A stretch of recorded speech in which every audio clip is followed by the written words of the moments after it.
Hello, everybody, and thank you for tuning in to the Liberty Report. With us today is Daniel McAdams, our co-host. Daniel, good to see you. Good morning, Dr. Paul. How are you this morning? Good. Do you have the answers this morning, or do you have questions? I have questions. I don't have any answers. I have a lot of questions, too. Then the day I get the answers, oh, things have changed. Yeah. We can't believe those people. They said this, and it wasn't true. But sorting out the truth is an ongoing process. We will stay busy. Yeah, for sure. To sort it out. And right now, we're trying to understand the significance of impeachment. Yeah. Because it was something the founders felt very strongly about. It was the ultimate backup to get rid of bad guys. Yeah. And it's turned into, I think, a political farce. Yeah. They say impeachments are always political, and it is true because they aren't enforcing the law. They're not going to enforce the death penalty or anything. It's if somebody's doing bad things in office, you get thrown out of office, and then it goes into the courts and that sort of thing. They deal with the technicalities of that. But it hasn't been used. I mean, up until recent years, I guess it was just that one time, Johnson, and he escaped. The Senate vote was one vote missing, or he could have not been indicted, but he could have been convicted by one vote. So this is, it's unusual, but now it's turned into, just more shenanigans. It's a political ploy. It's a political tryst, and it's only it's supposed to be political. The people doing this, but this has become a real political football going back and forth. So the Republicans were going to teach them a lesson. Of course, Nixon was taken out just by consensus. Yeah. And at those times, the Republicans and Democrats actually saw things, not necessarily that it was good, but they saw things a little bit less antagonistic, so they got Nixon to retire or leave. Yeah. And that's but this is different now, and it started, I guess, with Clinton. His impeachment. And I think the biggest thing about the Clinton impeachment was that is horrible. We know about impeachment. He's done for. And what happened? Clinton got reelected. Yeah. It's sort of that whole principle is being very much expanded on Trump. Because the more things they throw at him, the more things he's guilty of, because they don't believe the people who are saying it. Yeah. It isn't that they don't think that these things, if people are doing it, they're wrong. But what has happened is, in some ways, what they're getting is the fact that the people are waking up and they don't believe the government anyway. And who's going to believe that Trump should be put in jail for 94 different federal laws that he broke? And they are flat out say, we want him to die in jail. Yeah. So we've gone a long way, and so of course the indictment or the impeachment of Trump. Not only that, they impeached him twice. Yeah. I think the historians, if they report this accurately, probably will be laughing their minds off. That'll be crazy. But anyway, yesterday was a big day for the people who want impeachment, but there's a lot of pros and cons, and I don't think any one person has exactly all the answers, because there's a lot of opinions on what's going on. And one thing I sense right now is a strong split, in the Republican Party, and you hear it on the news, but the bigger split might be on the Democratic side. Progressives no longer being progressive, they're neocons. Yeah. The neocons went for, in war and on civil liberties. They're a bunch of neocons now. So there's quick shifting. They're not very, they deal in principle, but they're shifting every day and they change their principles. So what do you think's going to happen? Well, it was funny because my first note that I wrote down on this was Nixon, and you brought up Nixon in your intro. I must have been reading your mind. When you think about it, for all of the criticism of Nixon, the worst president ever, it's interesting how those were such different times. A group of elder statesmen came and said, Mr. President, the writing is on the wall for you. It's just not looking good. Might be an idea to bow out now. And he said, okay, that's probably a good thing. It's so different now. I mean, it feels like a banana republic when you have two successive presidents, one impeached twice and one under the threat of being impeached. And then the irony of President Trump being impeached for what Biden was actually doing, which was manipulating stuff in Ukraine to his own advantage. And I think that's pretty obvious. At least his son was doing that. And I guess what this impeachment is going to try to figure out is how involved was President, then Vice President Biden, in the affairs of his son. We've seen a lot of information, but they say that evidence is lacking. This is, now Politico, we talk about it a lot. For all of its faults, it is definitely has a bias toward the mainstream perspective. If we can put that first one up. They still are able to put some news in their article despite some of the spin.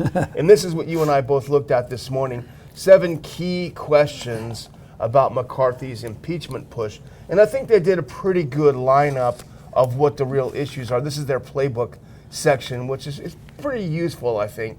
And let's just chew on the first one for a second if you put this next one on. What are Republicans trying to prove? And the answer is that Biden was on the take. Now, Politico says that, but Republicans have not turned up any evidence showing the elder Biden personally profited or that he took any official action to benefit those who paid his family. I don't think they're going to have a hard time proving that. I think the stuff is there, but that seems to be the main thing that they are trying to prove with this. Yeah, but if you had a Department of Justice whose goal was it to bring about the truth of what's happening, it might be different. But something's going on because, where I clipped this Politico article, and that wasn't too long ago, and they're not solving many problems because a few hours later, you clipped one, and it says seven key questions. They're getting more questions. They're not getting any answers. And so it is going to be more chaotic than ever. So I do relate this to the big picture of why it's such a struggle to divvy up the loot. You know, the loot in Congress and deciding whose country we're going to bomb and that sort of thing. But we're in a moral and a financial bankruptcy. So all this talk about why don't they get along a little bit better like they did in the Nixon era, they did what, they didn't convict him of anything, but the conditions were such it's time to leave, and it was obviously a lot different. But now they just continue to do this and make it more complex, but and then if you say, well, they're about to prove that presidential candidate A did this. Oh, that's bad. He's done for it. Oh no, his rates just went up. Oh, that means the people don't care about the truth. No, maybe they don't believe the people who are saying it. Yeah. So I'm sure there's a lot of people having entertainment on this, but too bad it's so serious because we're starting to read articles about people jumping in. They've been jumping in for years into foreign policy, which country to go bomb, and now we're doing that too, and nobody knows who's the commander in chief anyway. So we do live in dangerous time. You make a good point though, which is the Justice Department. Because, and I think Turley had made this point as well, I mean, if the Justice Department had actually been doing its job rather than all this crazy stuff about Special Counsel Weiss, the guy should definitely not have been put in there. He's the guy who covered it up the whole time. If they had actually done their job, I mean, I don't think they're doing Biden any service by doing this. Because if he had just done his job and looked into it, then you may not have even seen this impeachment inquiry. But this is a response to a completely failed Justice Department. Okay, you're not going to look into it. We'll do it ourselves. Yeah, and that's where the complication comes, and it not only confuses them because they don't know what they're doing, or they do know what they're doing, and what they want to do is really confuse and protect their guy in their system. Of course, they find out that the Department of Justice, plus the CIA and the FBI, can you imagine they actually get on the side of these people who are doing these nasty things? So it's in a way a crooked police department, and when the police are crooked, things don't go well for the innocent bystander. Yeah, absolutely. Well, the other question that Politico was talking about, what's the timeline? And they pointed out that it was about this time in 2019 that they launched the probe on Trump, the first impeachment on Trump, and they concluded that by Christmas time. And according to the Politico analyst, and he may have a good point, he said it was a grave mistake because it was a half-baked case that failed to convince the nation that Trump was dangerous and needed to be removed from office, which is what the clip says. So they tried to rush it. Will the Republicans try to rush this? I mean, I would say I don't see there would be any reason to rush it. You could extend this throughout the year. There are so many witnesses you could bring up, you know. You know who's paying a lot of attention to this is somebody that's decided that she wasn't going to go home and be frustrated in San Francisco. She's staying in Washington because she might be run out of town in San Francisco when she goes out and walks on the streets. But Pelosi decides she wants to stay in, and in her own mind, I'm sure she thinks this is a mess and our guy's in trouble now, and she's the super expert on this stuff. You know, and she will get in there, and she will expect to be, you know, the advisor, and may well be their chief advisor, but that's not going to solve the problem. They don't. She represents government, and people are losing confidence in government.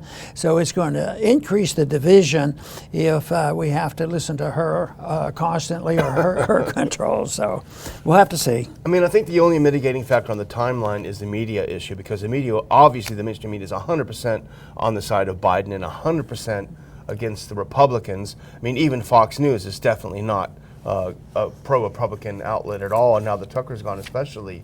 But you have, so what you have is this issue that even Fox would see a decent coverage of it would be helping Trump, who they hate.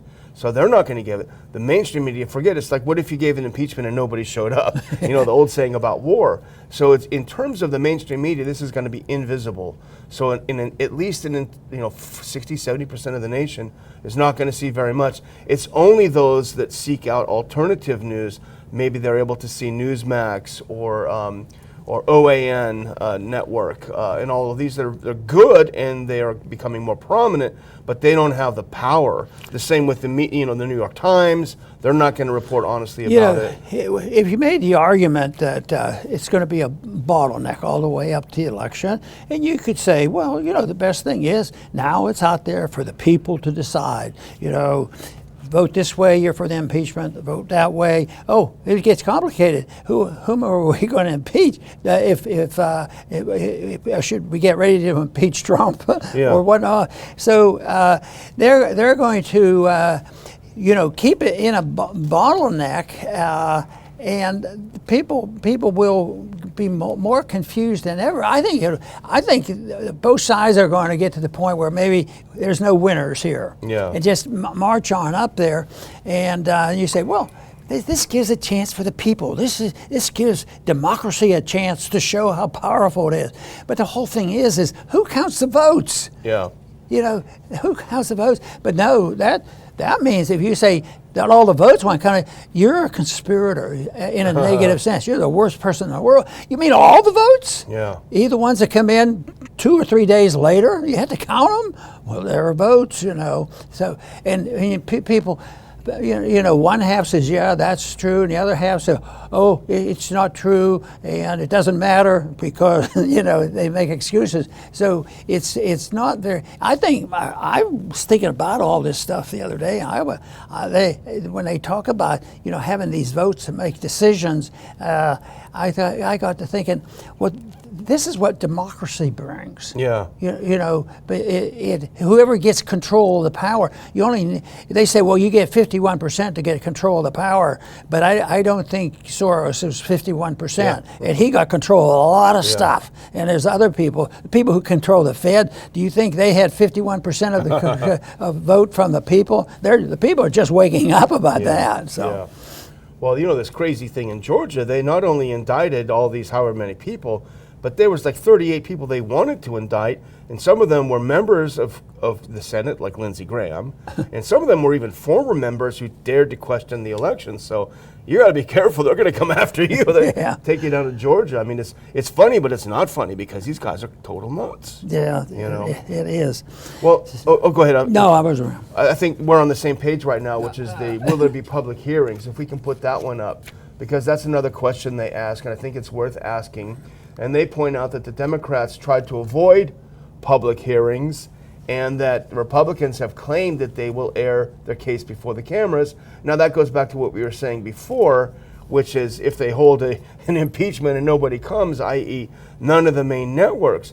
But I tend to be a little bit more optimistic on this because we've seen the power of Twitter when someone like Tucker Carlson gets 250, 300 million views with the program. We see the power of Rumble that provides an alternative to YouTube that doesn't censor people. And if you look at some of the shows on Rumble, they're bigger than ours. We're coming up there, but they're bigger than ours. You get a lot of people viewing it. So if they do want to do some of these live and people are inclined, they will find a place to get it, but it won't be easy. Yeah, and the argument is how does one party paint the other party, and the Democrats have essentially most of the control of the media, so they paint the Republicans and Trump as just being all over the place and crazy. And in this effort, you would think this would wake up the people too. Okay, we don't think he should be allowed to have his name on the ballot. Yeah. That doesn't fit into the Constitution very well. But when you think of it, if we had an objective reporting on this, there could be a pretty strong case for the Democrats being in a real box. Who do they have for president? Yeah. How are they going to defend this guy? Yeah. I mean, he got in and probably with a lot of shenanigans, and now he's fading, and he wants to be reelected, and they think that's going to happen. But they have him to worry about, and they got to get rid of him. The Democrats are split now on him. Yeah. Half of them are saying, yeah, he's ready to go. We got to get rid of this guy. But then, we like Kamala. She's an adult. So she's a good person, and she's going to serve our purpose. And then, if 60% are against Trump, Biden, 70% are against Kamala. They're really in a box. Yeah. I think they face a much bigger dilemma politically than the Republicans do, and we'll see what happens. Yeah, but the only thing is I think they're better at circling the wagons. Yeah. Because if you look at the Republicans, someone like Mitch McConnell, who devotes his entire life when he's not frozen up, devotes his entire life to trying to hurt Trump. Okay, you don't like Trump, whatever. If he's a nominee, you shouldn't be trying to undermine him, in my view. I'm not a Republican, but I'm just saying the Democrats wouldn't do that. They're pretending that Joe Biden is just fine and dandy. There's nothing wrong with this guy. They'll do that to the end of the day, but Republicans are just standing in line to put the knife in constantly. They always say, don't worry about it. We have a place in the basement. We even have a lock on it. Yeah. A lock on it. Yeah, well, bring out Michelle. She'll take care of it. Well, let's do one final thing on this before we move on, because we're getting long-winded on this, but there's a lot to unpack. But just do the one, is there any way this doesn't end? You have to skip ahead one more, I think. Because this actually, one more, if you can. Yeah, so this is, and I hadn't really taken this on board. We talked about it before the show. Is there any way this doesn't end in Biden's impeachment? And I was going on what Charlie had written before, and it's like, hey, if the Justice Department is not going to take up this issue, just start an inquiry. At least you'll start things going. But then you think about it, where is it going to go? Well, if you do the next one, as it makes sense now, of course it has to go into the impeachment process. Because as Politico helpfully pointed out, any other scenario ignores the reality of 21st century impeachment politics. Opening an inquiry, then failing to follow through would be a major political boon to Biden. Essentially a tacit admission by the GOP that he's innocent. So now we know that the brakes are off, the wheels are going, the car's going down the hill, and we know it's going to end there. If that's the case, maybe it would be an advantage to the Republicans not to delay it till November to do the vote that you suggest that you're advising them to do. Right. That they go to do it. I mean, we're still early in a way. Maybe 5 or 6 months would be enough to have a vote. Yeah. Get it out of the way. Yeah. And because we know he's not going to be convicted. Yeah. I mean, that's not going to happen. Yeah, something weird would have to happen in the Senate. Well, let's move on now. And here's something I know that gets your blood boiling. I can see it boiling from here, in fact, and I'm just a foot away from you. Put on this next one, because COVID cancellations are back. California high schools cancel football games. This is from the Epic Times. And yes, it's not across the board. They're trickling because I don't think they feel they have the power that they had last time. but it's happening. They're testing the waters. You're doing this on purpose and pointing toward me because you're trying to say, Ron, you're a little bit too optimistic about it. You're always trying to have a positive spin on something. So I have to, let me search this through a little bit more. But it is sad. But the positive side is that they're not going to get away with it like they did the last time. There's going to be more resistance. Do you think those governors, the governor of South Dakota, she did well with her position. Yeah, Florida governor did well. Yeah, Texas governor, not quite as strong, but did well with this. So that they're not going to cave. I think they're going to stand firm. And the one thing that I would be concerned about more than that being lockdowns as bad as it was is that the violence of the people now. The people. You ever hear these stories where they go into a store and they're shopping, and somebody sees somebody that didn't have the mask on? Yeah. And didn't follow the rules of the tyrants. Yeah. And they go over and tell them about it. And it happened to me a lot. so pull their masks off. So that's going to there's something boiling there, and the people are going to get very angry. And this whole thing. And I think you were alluding to my interest in this. They cut out the football game. Yeah, that's what I meant when I said blood boiling. That's what got your attention. The football game. So that was a symbol of our victory over the mask when they brought back. Now they want to take them out again. It's a real shame. Well, it's interesting that you mentioned the states that were successful and that did well. Because, Professor Michael Vlahos, who we had speak at our conference, and hopefully we're going to get those speeches up. We've got about half of them uploaded. But he makes that point that essentially we're going to have a de facto secession, because there will be states that protect civil liberties and there will be others that don't. It's sort of having the effect of what happened before the Civil War without hopefully having a war. And I'm not doing justice to his argument because his argument was excellent, but sort of a de facto separation of the states, which is not really the worst outcome. Yeah. Talking about sports, in 1984, I had been in Congress for 3 terms, and I knew I didn't want to stay there. I was surprised I ended up there, so I wanted to go back to medicine, so I announced. But during the time we were up there, conditions were different, and we had the congressional baseball game, and I liked that, and I played on. And one thing I noticed is, once you play baseball with people, it just, the animosities just disappeared. Yeah. Maybe it's not true anymore, but it just disappeared. And when I wrote a little summary when I left Congress back in 1984, and my conclusion was that we should play a lot more baseball and stay away from the legislation, and we'd all get along a lot better. The country would be better off. Absolutely right.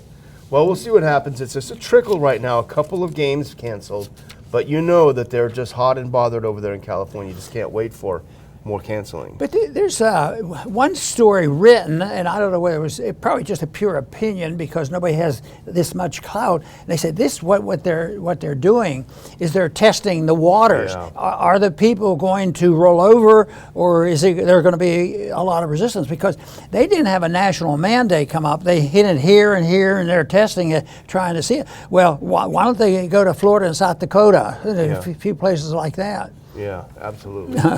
Well, we should probably move on to our last one because we're getting close to the witching hour here. Speaking of witches, I shouldn't have said that. Boy, you'll be in trouble. I'm in trouble now. Unpatriotic. Go on to the Senator Warren calls for. We're going to skip ahead here because I had too many clips. I wasn't sure how things were going to go today, so I just put a bunch of clips in the hopper. Here we go. Senator Warren calls for probe into Musk for preventing attack on Russian fleet. This is our friend Dave DeCamp over at antiwar.com. Most people, I think, know the story that Elon Musk gave Ukraine access to Starlink for free.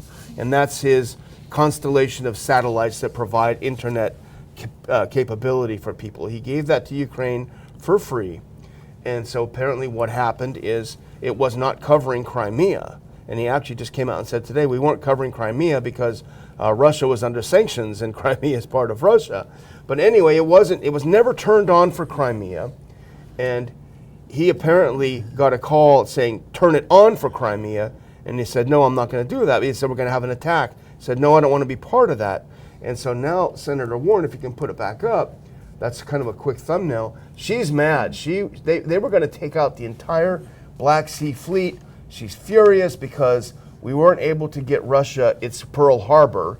And so she wants to have an investigation into Musk, who's hated by the left, even though he's probably one of them. She wants to find out why on earth he didn't allow them to attack it. You know, Musk is a famous person, a lot of money. You know about that. And he is amazing because politically he has to be involved because he deals with the government. There's no doubt. And I always thought, that bothers me a bit. But I think his basic instincts, the more we watch what he does, the more optimistic we might become. Yeah. And I think this is sort of a shift in a way that he was doing exactly what they want, but all of a sudden he said, enough is enough. Yeah. You know, this could start a war. And so he's backing off. So in a way, he might be challenging some of those people that deals with the other side of the contract because he puts up a lot of satellites. Yeah. They have to depend on him to do it. And it's amazing what he does with satellite. They shouldn't play games with him. Yeah. Well, here's what Warren said. Put that next one on. Congress needs to investigate what's happened here and whether we have adequate tools to make sure foreign policy is conducted by the government and not by one billionaire. Of course, she's probably close to that herself in terms of money. It's very good to her to be in the Senate. But here you have, I mean, Musk is a private citizen. Yes, he does do business with the government. And he's a private citizen. SpaceX is a private company, you know, to a degree. And he doesn't want to provide services in a way that he thinks could expose his company to being the trigger for a major war. And she says, well, you can't do that. We're going to probe it and see how can you do that. Yeah, no, I think that's good. And that was just recent that happened. So that may change things. Well, it changed things for the good because the violence that would have come if he had not stepped in or participated in it and given into it, that would have been really bad. So I'm glad he backed off a little bit here. And here's how he explained it. If you put that next one up, I think it's a pretty good explanation. He said there was an emergency request from government authorities to activate Starlink all the way to Sevastopol. The obvious intent being to sink most of the Russian fleet at anchor. If we had agreed to their request, then SpaceX would be explicitly complicit in a major act of war and conflict escalation. I think it was very responsible for him to refuse it. And it does remind me of that story during the Cold War where there was that one Russian submarine officer who everyone else detected a U.S. launch and he was skeptical and doubtful and he refused to allow them to launch a response to it. And it turned out it was a false alarm because everyone talks about red lines, but it's hard to imagine that if with our intelligence and our participation, Russia had experienced its own Pearl Harbor and the Black Sea Fleet had been sunk in Sevastopol, that there wouldn't have been some kind of major response. It's hard to imagine. You know, this is such a mixed deal because we mix our corporations and our government too often. They're much too close. And of course, there's emergency powers on that if things were delayed a little bit and we wanted to do it, you know, they've already talked about the Defense Production Act, which gives them unbelievable power. So this is something that I think is crucial, that the Defense Production Act is always available and they can put pressure on these individuals. But the lines are harder to draw. We do know that if you're at war, that's when the people declare the war through their Congress, that there's a commander-in-chief. And the commander-in-chief is to direct things. So this is a military operation. If he would have gone along with that, well, he got involved in it, so he took a position. But she's on the side of taking over foreign policy. And the situation we have now is a mess anyway, because I don't think the corporation should have that much power to do it. And there are others, though, that have been in business, and maybe even former people that had Twitter might have gone in a different direction. Yeah. Well, I'm going to close it up because we are live, as everyone knows, every day. And I know, Dr. Paul, you've got an interview coming up, and we want to enable you to get over to your other end of our vast studio down here in Lake Jackson. So I want to thank everyone for watching. You can support us without spending a penny by clicking like, by sharing this with others, by subscribing if you're not subscribed, by making a thoughtful comment underneath, asking some probing questions underneath, and maybe we'll try to respond to some if we can. But whatever the case, thanks again for watching the show. Over to you, Dr. Very good. Paul. You know, I was in Congress when the impeachment came for Clinton, and I voted for the impeachment. And it was a mixed thing. I wasn't jumping up and down, and I thought they were missing the point. But my point was that I'd have trouble not voting to impeach just about everybody I know that's in government, because they should be impeached when they don't obey the Constitution. And the only way you impeach a congressman is vote him out of office. But we don't have enough people who are crystal clear and very desirous of following the Constitution, so it marches on. But no, I thought that it would be hard for me to, if whomever they put up there, that a chance to impeach them, because you could find some things. They disobeyed the Constitution. You could talk about even the printing of money and the foreign policy.